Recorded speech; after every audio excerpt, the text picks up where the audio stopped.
Gràcies, m'he acordat que els faré jo, els dos. Gràcies, consellera. De fet, consellera, heu dit que esteu completament d'acord amb la CUP i completament d'acord també amb el que hem dit des de Junts per Catalunya. O sigui que comencem a albirar aquesta famosa unitat que sempre hem demanat. Ens n'alegrem. Hi ha matisos diferents entre la CUP i nosaltres. Em refereixo, per exemple, a la samarreta que porta el president Dani Cornellà. Dani, jo aquesta samarreta també me la faig meva, també me la posaria, entre altres coses, perquè he trepitjat molt l'Albera, hi he fet excursions, però això no treu que hem de ser molt conscients i molt responsables i molt solidaris de que tant de bo puguem salvar no només l'Albera, sinó la Vall d'en Bas, el Pirineu, les Gavarres, l'Ardenya, el que faci falta, però que només salvant el biotop global podrem salvar els biotops locals. No podem caure en populismes, de dir, per exemple, que els teulats seran suficients per poder escometre l'objectiu de la descarbonització total del 2050, perquè no hi ha cap estudi que digui que és així. El que ens cal és diagnosticar amb dades, debatre responsablement i executar amb rapidesa. Dades, debat, acció. En aquesta legislatura ens toca escometre diversos temes, jo diria entre cometes, calents. Evidentment les renovables, però també l'accés al medi, els parcs naturals, la preservació dels boscos, penso en els boscos madurs, la pesca d'arrossegament, l'ús de químics, la gestió de residus i purins, la recuperació de la fauna salvatge, etc. I com a les renovables cal evitar debatre'ls via populismes i això l'únic que crea és polaritzar les opinions. El que necessitem són dades contrastades, necessitem ciència i a partir d'aquí llavors sí debatre.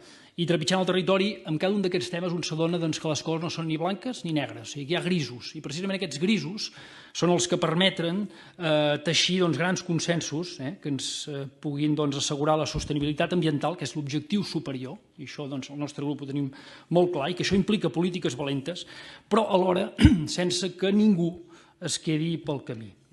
Consellera, nosaltres estarem amatents i fiscalitzarem, com bé li deia el seu grup, també ens ho pot fer extensiu al nostre, cadascun dels punts de l'acord que vam establir en l'acord de govern, i els esmento molt ràpidament, no tinc més temps: economia circular, malbaratament alimentari, el paper de la dona, el relleu generacional, el Pacte Nacional de l'Alimentació, les noves estratègies d'ordenació i governança del sector de l'oli, la bioeconomia en el sector agroforestal, el Pla d'Espais Agraris Protegits i Productius, l'Estratègia Marítima 2030, que vostè n'ha parlat, la PAC adaptada als diferents territoris i dirigida a l'agricultor genuí, i, com ja m'he extès abans en la primera intervenció, la Comissió Interdepartamental de Governança Rural.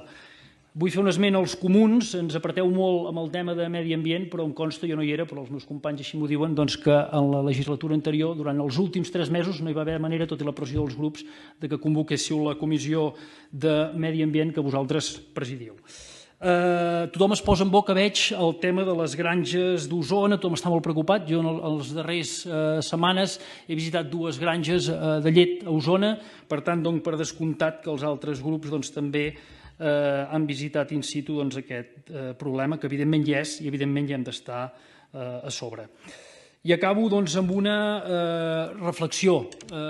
Com alguns sabeu, a casa som una família de pagès, som una casa de pagès, per tant, aquí sí que m'atribueixo que el tema el conec en profunditat. Jo us diria que la pagesia, consellera, és una espècie rara. És una espècie que no demana en absolut ni especular ni fer-se rica, sinó que el que fa és que és tot passió, és tot vocació, que fa una feina essencial per a la societat, com també, òbviament, fan altres col·lectius, el col·lectiu mèdic, etc. Em podria estendre, però en qualsevol cas la pagesia també, i que l'únic que demana, l'únic, és poder-se guanyar la vida. Per tant, estic convençut que davant d'una tasca teòricament tan simple i tant de país sabrem ajudar-los. Moltes gràcies.